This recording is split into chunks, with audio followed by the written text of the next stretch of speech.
Welcome to Global Math Department. My name is Rana Arshad Hafiz and I'll be your host tonight.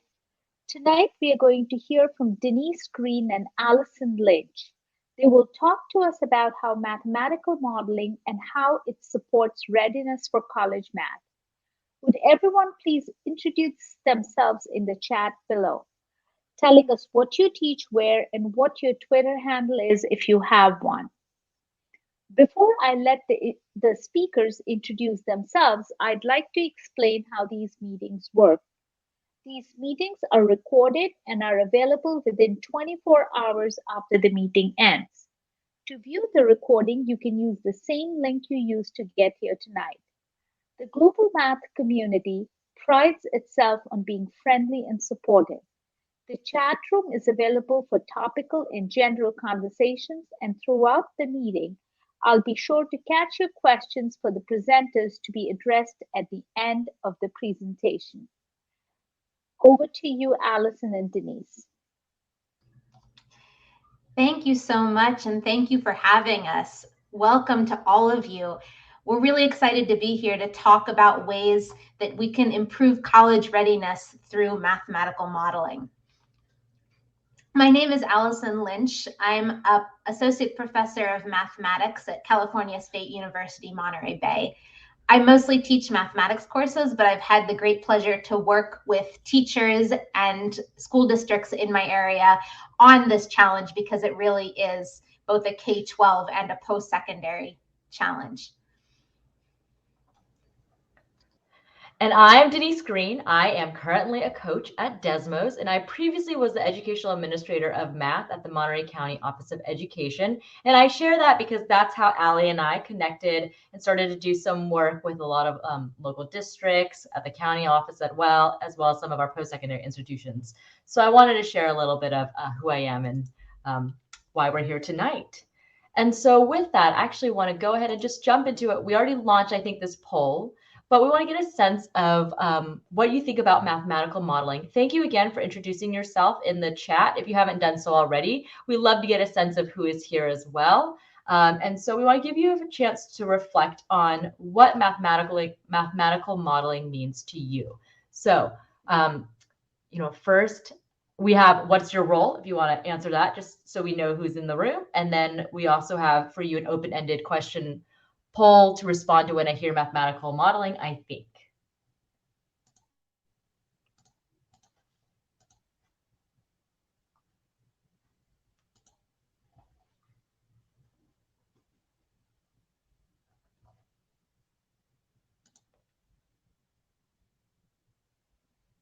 And I believe you can toggle over on the right-hand side to the polls to respond here.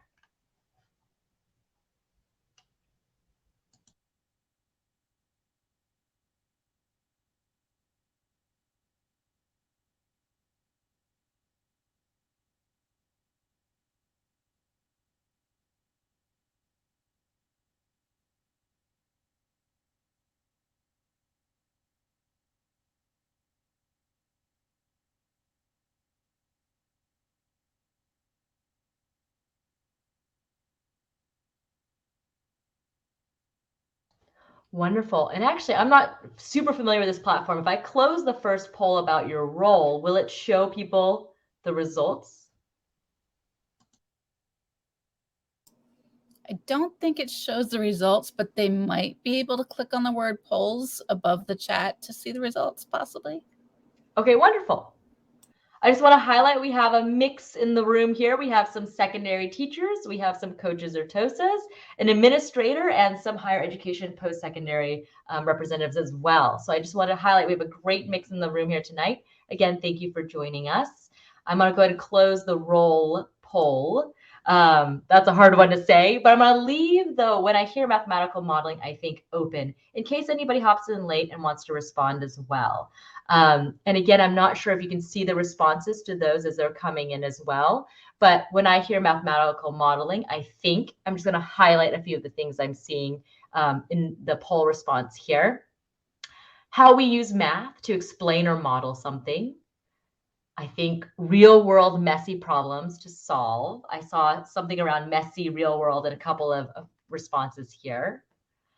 framing real-world phenomena in mathematical terms,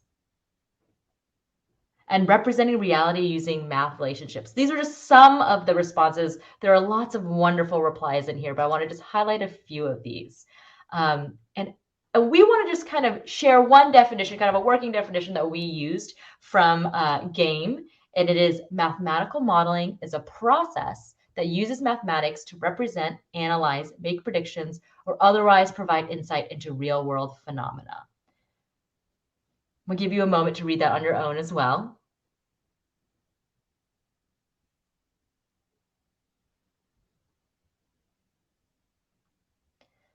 And this is one definition. It comes from the Guidelines for Assessment and Instruction in Mathematical Modeling Education, otherwise known as GAME. And I just want you to pause for a moment, think of any words or phrases that might pop out to you from reading this. If you would like to add that in the chat, feel free to. If not, that's okay.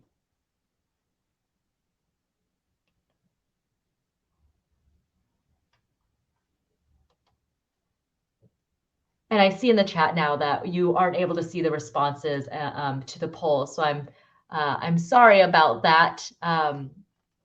We'll see if we can find a way to maybe share them out another way later, because I thought there were some great responses about what people think of mathematical modeling.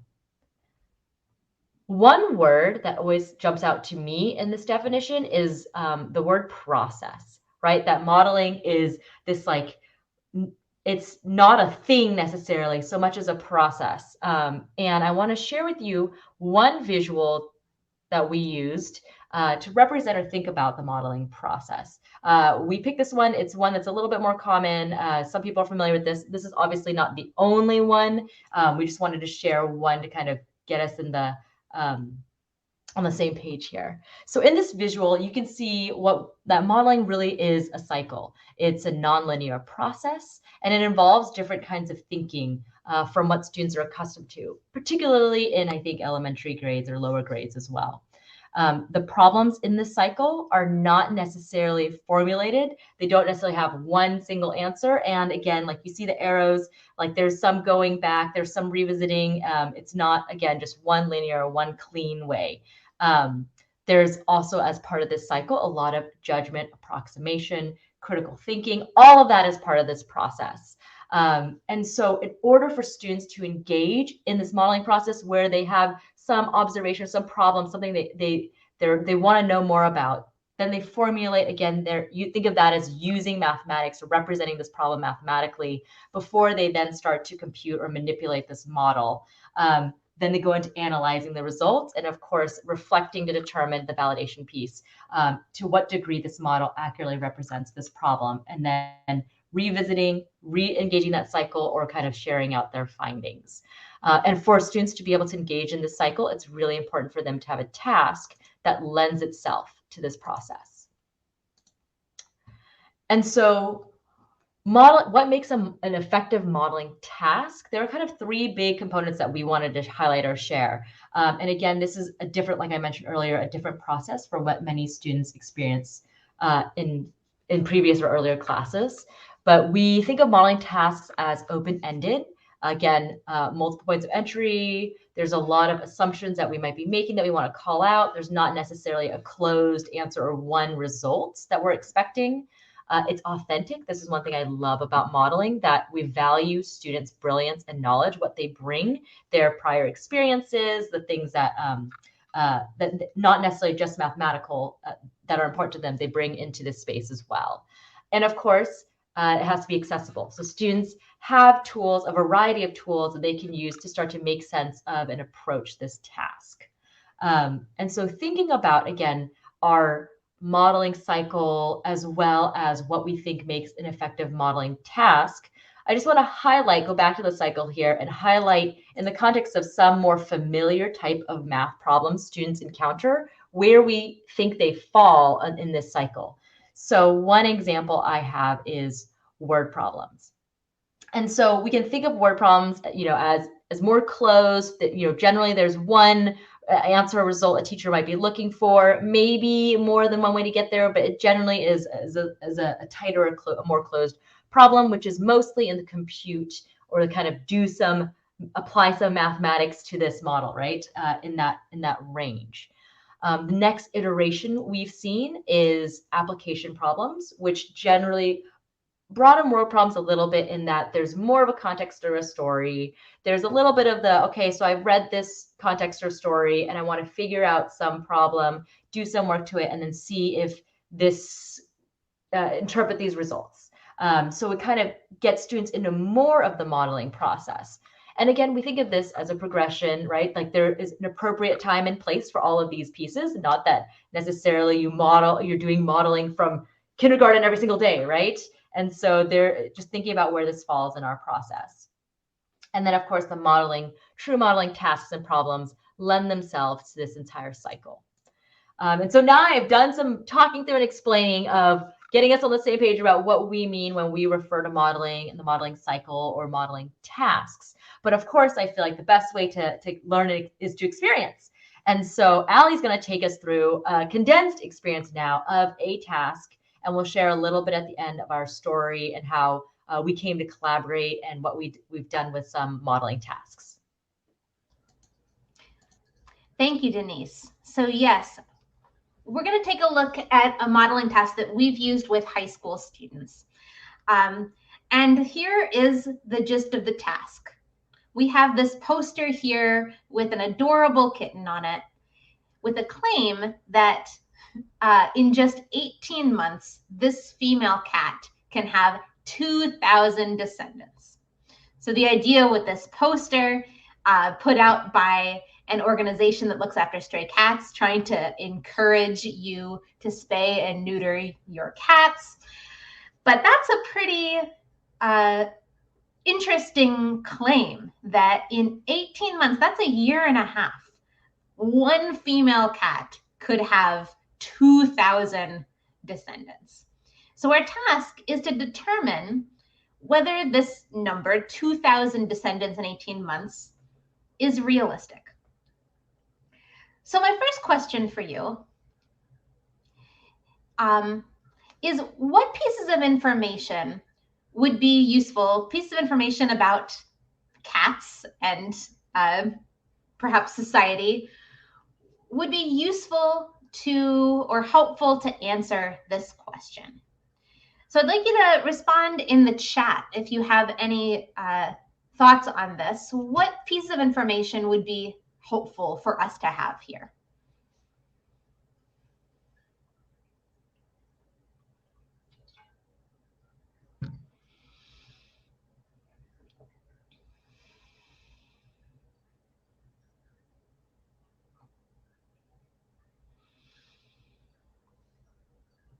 All right, how long is the cat gestational period? That's really important. How long will the cats live?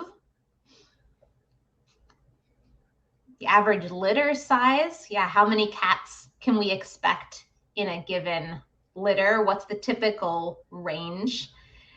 How frequent are litters? Are cats popping out litters every month, or is it more like every year? The ratio of male to female in a litter, definitely.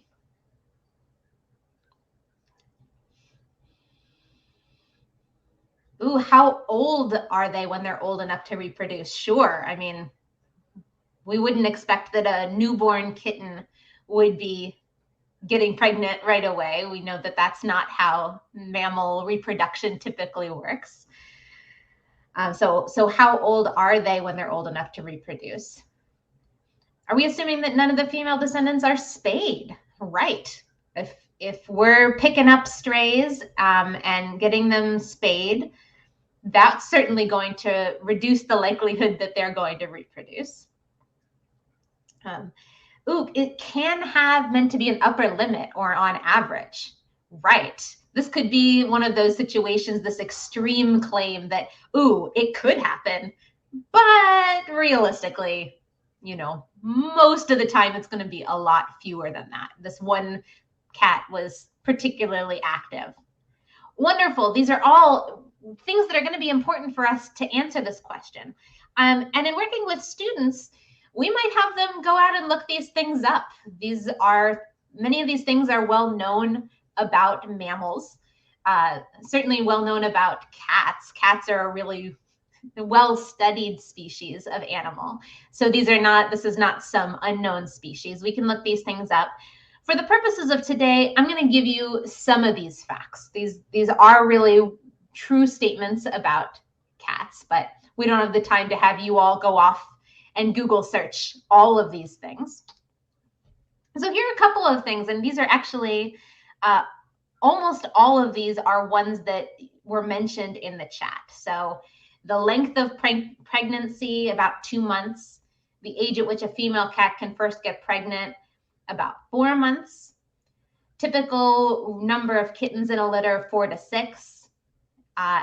Average number of litters a female cat can have in 1 year. And the age at which, this one wasn't mentioned, but the age at which the female cat no longer has kittens, about 10 years. So that one probably won't be super important here since we're dealing with a range of 18 months, but we don't know how old the cat is that we are talking about.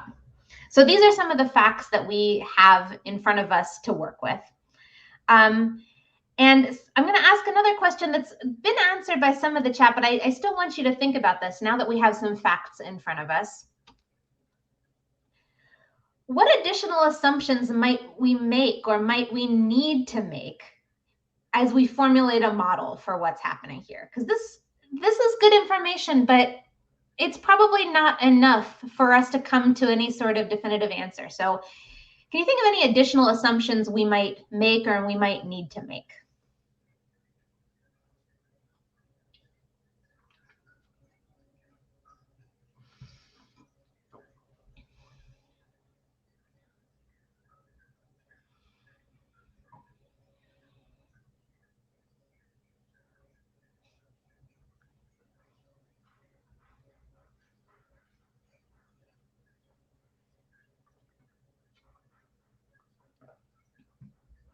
As you all think about this, I'll mention a couple just from what we saw in the chat before that haven't been resolved. Rana talked about the ratio of male to female in a litter. That's not given here. Karen asked about the assumption of the descendants being spayed. We haven't been given any facts about that. That's not really something that would have a fact, but it's something that is going to influence our model. I see one coming in. Are all the kittens going to have kittens? Certainly we know from real life that that's not necessarily the case. Are they all going to be healthy? Are they going to be able to go out and reproduce? Like Lynn's comment, do they all have 9 lives? That's right. Ooh, I really like the comment that Leanne made in the chat. Is the cat pregnant at the start of the 18 months? Or perhaps is the cat giving birth right at the start of those 18 months? So this kind of timeline question of where does that 18 months start? Yeah. The assumption that the kittens born are going to survive long enough to give birth to more kittens. These are all really good assumptions and things that we're going to have to make decisions about as we formulate our model. And one of the things that's really neat about these sorts of modeling tasks is that depending on the assumptions that you make, you might come up with really different answers, really different total numbers. And that's kind of where that cycle comes in that we saw in the modeling diagram, where maybe you make some assumptions and you get this really big number. That might give you a cause for some pause, like, oh, maybe I want to go back and revise those assumptions. Maybe that's too many female cats. Maybe that's too safe of or too generous of an assumption about their health and their reproduction. So I actually want to give you just a couple of minutes to start developing your own mathematical model for the number of kittens a female cat can have in 18 months. It's always a little funny to go silent in a webinar, but that's exactly what I'm going to do, because I've given you a math problem now. And if you're anything like me, if somebody gives me a math problem, I kind of stop paying attention for a little bit, and I really just want to try it out. So what I'm going to do is I'm going to mute myself. I'm going to give you 3 minutes to think about this on your own. Grab a piece of paper. Think about what assumptions you would make here, and start developing your own mathematical model.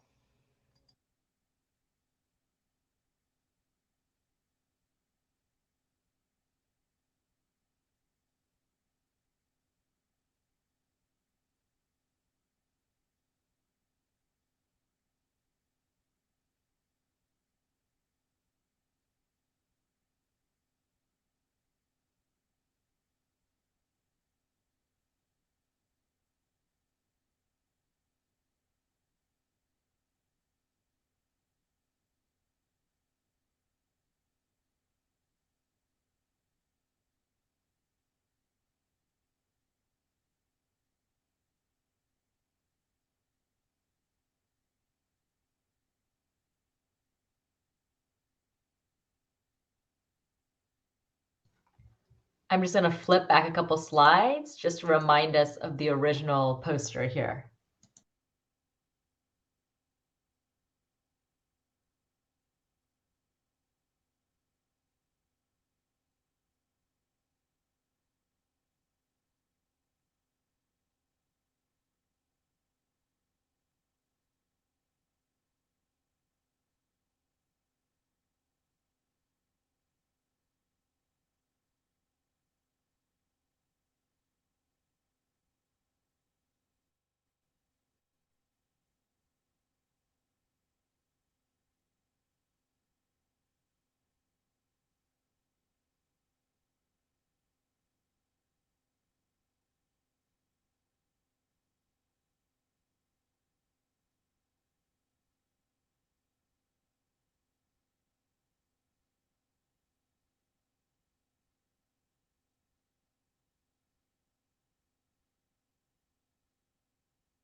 All right, I know that was not nearly enough time to work through this task and actually develop a mathematical model, but I hope that gave you a chance to start thinking about how you would approach this task and perhaps how your students might approach this task. I'd like to share with you a couple of pieces of student work on this task, all of whom set up the problem and made assumptions that were quite different from each other and ended up with quite different results in terms of the claim. So some of these are going to be a little bit hard to view, but I did want to include the actual pictures of the student work because these were generated by groups of high school students. So this group, couple of their assumptions. So first of all, they assumed that every litter had 6 kittens and all 6 kittens were female every single time. So a whole lot of female kittens. They also assumed that the mother cat at the time 0 is actively giving birth. That is, the kittens are coming out right now. That's when the clock, 18-month clock, starts. And they also assumed that as soon as possible after that, every female cat would become pregnant, either for the first time or again. So we can see here from this lovely drawing of a cat, the mother cat has 6 kittens initially, and then as soon as possible, those 6 each have 6 more kittens, and as soon as possible, those have 6 more kittens, and so forth. And then there's a recognition in here that you can't quite read it at the bottom here, but they note that a cat can get pregnant up to 4 times during an 18-month period. That's not going to be true for all of them. So their number that they've come up here is definitely going to be an overestimate, because not all of them will become pregnant at 4 times, but that's where that times 4 is coming from. Now, this group approached things a little bit differently. So they started out with the mother cat just becoming pregnant in the first month, as opposed to currently giving birth. They apparently called the cat T-Mao. Not sure what that's about, but that's the cat's name. And they've color-coded things based on the generation of the cat. So now they assumed different things about the litters and the ratio of male to female cats. So they assumed that that first cat, mom cat, would have 4 girls every time she got pregnant. Not sure if there were any boys, if it was out of 6, but 4 girls. And then her descendants, the female cats, would have 3 girls in each litter, and their descendants would have 2 cats in each litter. So fewer and fewer kittens that are female in each litter. And another notable assumption, you can see this list on the left-hand side, they say our girl cats don't recuperate. And what I assume they mean there is they have 1 litter and then they're done. So unlike the previous group who assumed that cats were just going to keep reproducing and reproducing and reproducing, these cats are going to have 1 litter and then they are done. And so you can see the month diagram, even though you probably won't be able to quite read the numbers here, you can see the color coding of what mom is producing, what mom's kittens, grandkittens, great-grand kittens. And so with these assumptions, you can see that they came up with a much lower number of expected descendants over that 18-month period. And so with these assumptions, no, this female cat, T-Mao, will not get to 2,000 descendants. Okay, and now I want to get to this third piece. This is hard to read because it's on a diagonal, but you know, we have pictures of student work and they're sometimes not the best pictures. And this actually speaks to something that Karen said in the chat. She asked, how much can male cats participate in reproduction? And that's where this group went with the task. So they said, actually, we're going to assume that all of the descendants are male. So every time a cat gives birth, it's going to have 6 boy cats. And they decided that these cats were going to go out and have lots of relations with lots and lots and lots of different cats. So if you can read it on there, it says that 1 kitten will become mature and mate with different female cat the whole month, 30 days. So they're saying that each cat is going to mate with 30 different cats in a month. So that ended up with a whole lot more descendants. In fact, their number was 66,420 descendants from their set of assumptions. And they mapped them out with a couple of month increments here, getting to the idea of what's going on with this situation. So across a class, we saw a whole bunch of different numbers of estimates, all based on what the assumptions are. And you can have this conversation about the realism and why assumptions are made, and where things are overestimates and where things are underestimates. And students can bring in their own knowledge of animals and what they've seen in their experience with pets. So this really does facilitate a lot of great conversations and a lot of that iterative process that we want to see in mathematical modeling. So this task in particular was taken from the Mathematics Assessment Project, which is developed by the Mars Shell Center. And this is a really great source of modeling tasks. We've included a number of these things here, and we'll share the links with you as sources for good tasks. These may be places that you're familiar with, some of these: U-Cubed, Math Shell, Desmos Modeling Collection, Dan Meyer's 3-act tasks. Those are ones where there are a number of free tasks available. And we've included a couple other resources because they're things that you may have access to through institutional memberships. And often these have some free resources. So COMAP is a consortium about modeling, and they've got a lot of books published as well as electronic resources. NCTM and NCTM Illuminations. If you're a member of NCTM, there are a lot of good additional resources there. And the Silicon Valley Math Initiative is a group that's especially active in California. So for folks who are in the California area, you may have affiliations with them.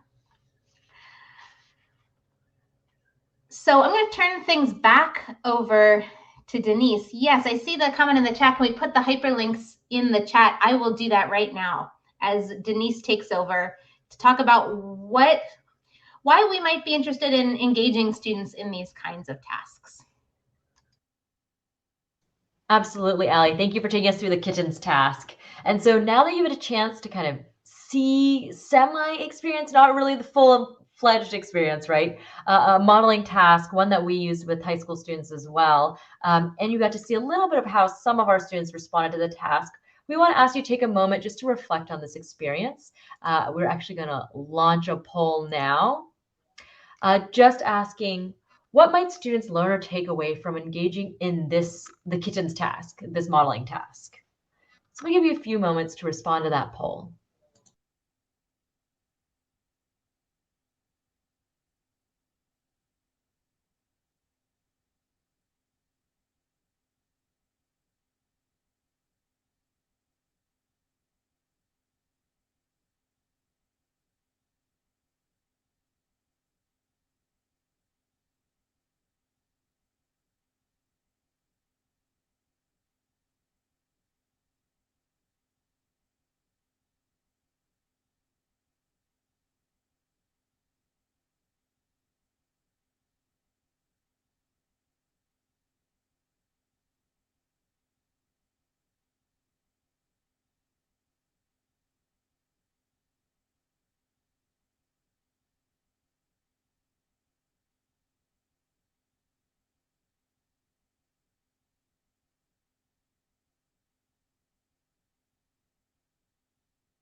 I'm going to give you one more minute if you're still typing your thoughts in here.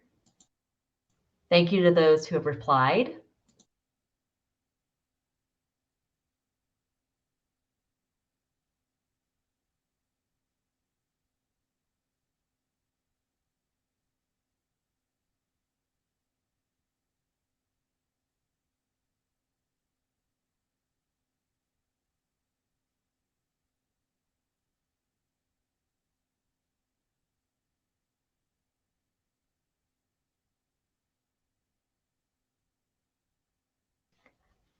And I'm just going to read out some of these.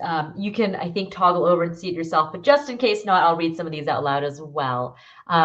What might students take away? That different people have different assumptions, which could lead to different results. So it's important to call those out. Assumptions matter.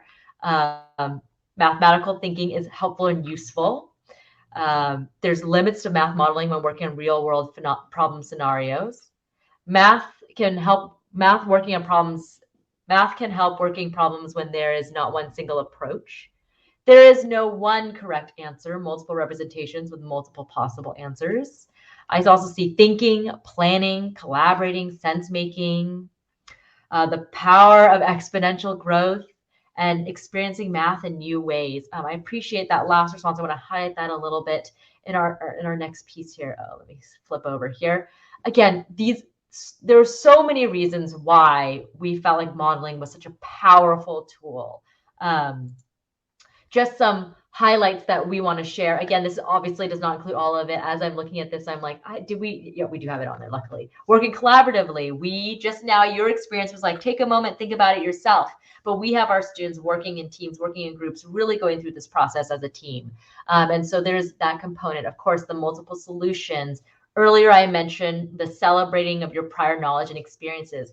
Like Ali said, there are students who might be involved, whether through 4-H or FFA or some other organization around like taking care of, I heard bunnies earlier in the chat, right? So there's kind of that prior knowledge that students might bring in that's not necessarily mathematical or math related, but in this context really is powerful and important. It teaches the perseverance, the importance of identifying assumptions, complex problem solving, right? There's so many reasons for this and more why we want to highlight why we felt it was important to incorporate modeling.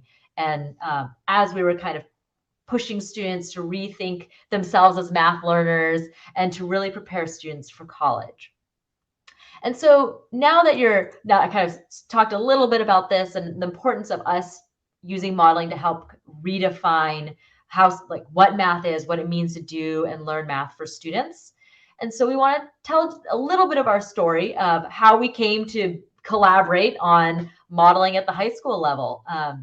So here's a kind of shortened version of our story and how there was a shared grant opportunity that allowed us to build as part of a bigger team. It was not just the two of us. It took a lot of brains and efforts to build a modeling focused course and a classroom for high school students. And so kind of before we begin sharing about this project, we want to just share a little bit about what both of us were seeing and experiencing within our contexts. And again, we're both located in Monterey County in the same area. Let me move forward here. Oh, and Ali, you want to share from the post-secondary side first? Absolutely. So from the post-secondary side, we saw there was an issue. And fundamentally, a number of pieces all related to the same challenge. So for example, we were seeing high failure rates in first-year college math courses. So courses like calculus, intro statistics, students who were coming out of high school, being successful in high school, and then still really struggling at the college level. In particular, we were encountering students who could recall their facts, they could manipulate, they could execute procedures, but we're struggling to apply those in problem-solving contexts. And we were also encountering students who were placing into classes that they had already completed. So maybe they had taken a high school pre-calculus class, had passed it, and then they were still placing in pre-calculus, or maybe even a remedial class before that. For example, from one of our local community colleges, back in 2017, they found that 68% of students were placing into a college math course at or below the last high school math class they had taken. And in fact, 39% were placing into a lower level course than the last one they completed. So maybe they had taken calculus and they were placing into intermediate algebra, an algebra 2 equivalent, or something along those lines, or they had taken pre-calculus, past pre-calculus, and again, placing into these remedial courses. And remarkably, even in those situations, some students who were repeating courses that they had already passed weren't necessarily passing those courses. In fact, this 56% pass rate for pre-calculus for students who had already passed pre-calculus. Now, this is definitely not a K-12 only challenge. And Denise is going to talk about what they were seeing at the K-12 level. But this really started getting post-secondary folks involved in the conversation around what we across the levels needed to do to help remedy this issue. So I'll let Denise talk about what they were seeing at the K-12 level. Absolutely. And thank you, Allie, for sharing. And I'm going to keep this pretty short because I feel like these were very similar themes that I know other teachers, other districts, and other schools have seen as well. So we saw students in high school, very early on in high school, falling off the path of meeting college math requirements. Connected to that, and I'm going to jump the bullets here a little bit, a lot of just kind of the generic like math phobia or avoidance, right? This is my plan for after high school. And so because of that, whatever major I choose to study or wherever I plan to pursue, I don't need math. So there was this kind of avoidance too. There was a lot of focus around remediation through more practice, kind of a slower pacing, right? Taking a year across 2 years, that kind of a thing.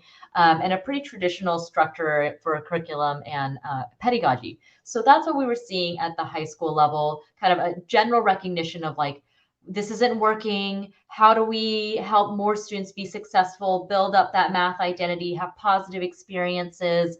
What are things that we can do to ensure that students make it not just all the way through, but beyond, right? That those doors stayed open for them past high school as well. And so again, like I mentioned, a lot of these things that we were seeing in our classrooms, in our schools, in our districts were not unique just to those schools, districts. And so we were seeing them across the state. And so at the state level in California, just to give, I should have mentioned that earlier, that context, right? These themes are being recognized by policymakers. And so in 2015, 16, 17, some policies were made. I'm going to show the next slide here, just as I'm going to talk through the story a little bit more here. So again, state recognizes that math placement matters, what's happening with our students in high school, beyond high school. And so there were a couple of policy changes. One came out regarding freshman placement. That was Senate Bill 359, and how students are placed into their freshman level high school math class. And then we also saw kind of this parallel at the post-secondary level, 2 new policies. One, an executive order that required all students at the CSU system to place into a college level, meaning a non-remedial math course to earn credits towards a degree. And then as well, an assembly bill that had similar changes for community college level. So we kind of saw these policies in terms of placement and ensuring that students have access to a math course that would put them on the pathway to earning a degree or at the high school level into meeting college requirements. And so what the state also saw is we're making these changes. So this means like there's going to have to be other changes in terms of what we do in our classrooms with students, practices that then are able to support this policy change, meaning we see more students from a wider range. How can we change what we use or do in our classrooms to be able to meet those needs? We also saw, of course, a need as we're talking about high school and transition into college for a 4th year course, in that students were taking and completing 3 years of math, getting their high school diploma requirements met, college entrance requirements met, and then would have this year where there weren't a lot of options. It was like, take an AP if you would like AP calculus or statistics, possibly do dual enrollment and take a math course at a community college, or retake a math class at your high school that you've taken before and passed. There weren't necessarily a lot of offerings for 4th year. And so one of the things the state released were grants to support some of these transitions. One of them was called the California Math Readiness Challenge Initiative. There were 5 of those grants awarded. And actually, Allie and I were part of a much larger team that was granted one of those. And again, the intention of that was to support in the creation of a 4th year math course for students who have successfully completed 3 years of math, but then again, didn't have an interest in necessarily pursuing calculus or statistics, and there weren't a lot of options. And so the course we created and the sample you saw, the kittens task, as well as the student samples, the images that we captured and shared tonight too, were from the course that we developed. We called it the Transition to College Level Math. The intention behind this course, again, as we were designing this, is that it was very student-centered. There's a lot of collaboration, group-worthy tasks. It was task-based. There was a heavy emphasis on modeling and application to the real world. And like we kind of talked about in our reflection from the kittens task earlier, a huge rationale behind that was we wanted students to have a different experience, to get to see math and math class, learning math in a different way. We wanted them to also be exposed to not only previous topics, but different and new interesting topics that they might not have known or thought about as mathy, like graph theory or cryptography, right? Like those were kind of the intention behind this fourth year course. And so again, just pulling a quote back from game, mathematical modeling, can be used to motivate curricular requirements and can highlight the importance and relevance of math in answering important questions. And so again, shifting that mindset of students of like, what is math? What is my relationship to math? What is the role of math in my life? We felt like centering modeling in this course really made an impact and made a difference for us and our students. I talked through some of these already, kind of broadening the perception of what is math and what are math learners, building that student confidence, and creating interest and a need for some of these skills or topics that we might have learned in previous math courses, but not necessarily had them tied to or applied to a context. And Allie, I'm going to pass it to you to close us out here. Great. So in thinking about this course and thinking about incorporating mathematical modeling across the curriculum, we're really drawn to this quote from the MAA and NCTM joint position statement on calculus, which the statement is on calculus, but the quote is much more general than that. And they say the ultimate goal of the K-12 mathematics curriculum should be to have established the mathematical foundation that will enable students to pursue whatever course of study interests them when they get to college. And I think we would generalize that to beyond college, to whatever it is that students want to do in their lives, whether that's college or otherwise. Although, of course, we're especially focused on college readiness, really setting that foundation for students to be able to pursue whatever it is that they want. And we really feel like modeling helps us get there. This course that we developed in particular has served 2,400 students since we started offering it in 2017. And we don't have that hard data that we really want to have to be able to say, yes, this course, the mathematical modeling in this course has improved student success at the college level. It's somewhat challenging data to collect because these students who are in a number of different high schools are going off and doing such a range of things. But we do have some anecdotal quotes from students really talking about their experience in the mathematical modeling in the class. One student wrote that this course allowed me to expand my thinking. The teacher continuously encouraged us to dig deeper in our understanding. Another student said they liked the hands-on projects and the leadership skills they started developing. Do we normally think about leadership in a math class? No, but if you're giving students the opportunity to develop their own mathematical models, that's a big part of it. And then students also said things along the lines of, this course has greatly benefited me for the rigorous math courses they'll be taking in the fall. And I want to highlight that in particular because I think we often think about some of these elements as maybe taking away from the rigor. We have to do these things while not covering all the content. But in fact, students have perceived this as really helping them, adding to the rigor, helping students be prepared for what comes next.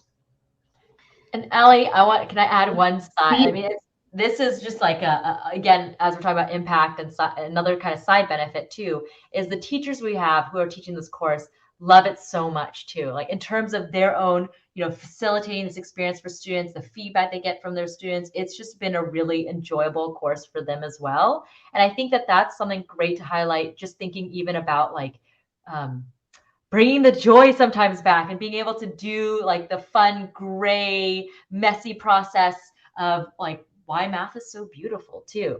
And so I think hearing even teachers sharing how much fun it is and how they enjoy seeing their students like and teachers who have taught this multiple times talk about how they're still blown away by the things students do, like even the kittens task, right? Like every iteration, every time it's been used, while there are definitely themes and patterns that emerge, there's still this just kind of opportunity to be blown away by students every time.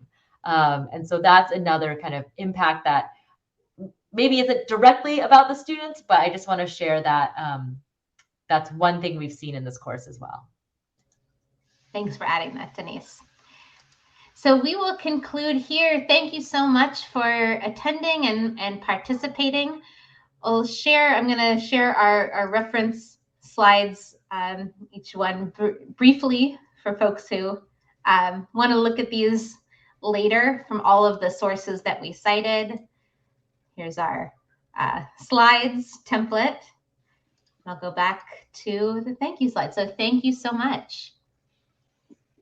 Thank you, Alison. Thank you, Denise, for being with us here tonight and presenting. I hope you'll be able to stick around for a few minutes for any questions that may come up. Absolutely. Please put your questions in the chat. Yeah, we can drop Ali that 2-pager doc. I know one question is just about learning more about the class, the syllabus, or the topics. I know we can put that as either a handout or a link. I'll put it as a link. So here's our course we developed for more information and some contact info on there. Oh, I see a question coming in. How can mathematical modeling be used or applied in the online setup? That was definitely something we had to deal with, as everyone has dealt with in the last few years. And I think depending on how you're managing the online setup, there are a lot of different ways that you can do it. I know what our teachers did is had students in breakout rooms or breakout room equivalents working together, maybe on a shared whiteboard space as they developed their work and collaborating together in that setting. Certainly being in a digital setting means so much information, so much data is at your fingertips. So I know that there was a lot more having students find the data to support their assumptions, doing that Google search, having them pull in that data, sharing data with each other, and then giving presentations in the virtual setting, groups sharing to the other groups what they did. Maybe it's on a shared whiteboard, maybe it's something they wrote on paper or in a document in that way. Do you know of any other, can you think of other ways, Denise, that folks manage the virtual environment? Sure. I was going to say there was definitely a lot of kind of different stylistic approaches depending on the teacher, right? Like even thinking about the presentation aspect of it. Some had more of an asynchronous, like students almost did like a talk over recording and other students could look at it or comment. Some did more of a gallery walk style where you look at your group would look at another group's, whether it was a Jamboard or a slide deck or whatever that may be, and then you would comment on it. Some did more of a like synchronous, in person, like quick presentation kind of a thing. It just depended. I thought what was really powerful though was a lot of our teachers, again, thought about transitioning some of their best practices into the digital space too. So one of the things I always think about is the color coding piece of one of the teachers' classroom where she was really good about having students write their comments in person in specific colors, right? So they get a sense of whose voice was written on this board. And she kind of duplicated that practice in the digital setting too. She just got her students used to, we're all going to be typing in like a certain color or a certain font type too. So there were things like that I saw, that we saw definitely transition over. It was a challenge, definitely. I know even facilitating, when you think about in-person small groups and you can listen here while you're over here, right? Like there was a lot of the teacher feeling they were popping in different breakout rooms and facilitating smaller groups, but less of a picture like you would get in an in-person environment of what all of them are doing. But definitely heard a lot of great success from our teachers, and definitely a different experience though than what those who had taught in the non-virtual environment.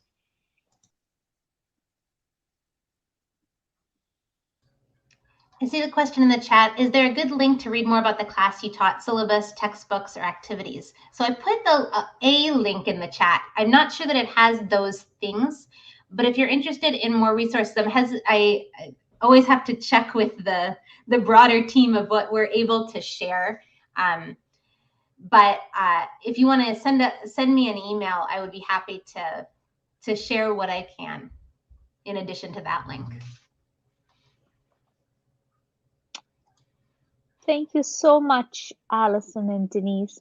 We'll be back on February 8th with another webinar, and we would be hearing from Anne-Elise Record on flexibility through facts. I hope many of you are able to join us again for that webinar.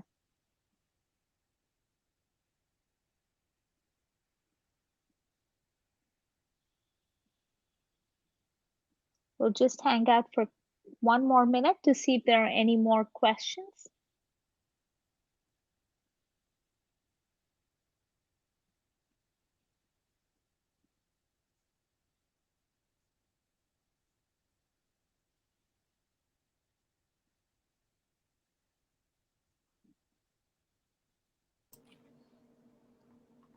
Thank you very much to all those people who attended tonight. Again, as I said, we'll be back on February 8th with Anne-Elise Record, and we'll be talking about flexibility through facts.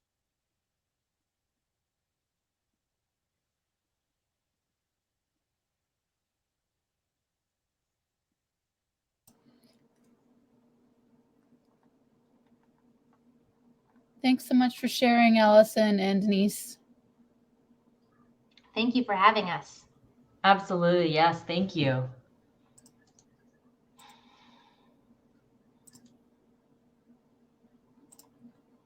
All right, I don't see any more questions, so I think we're good for tonight.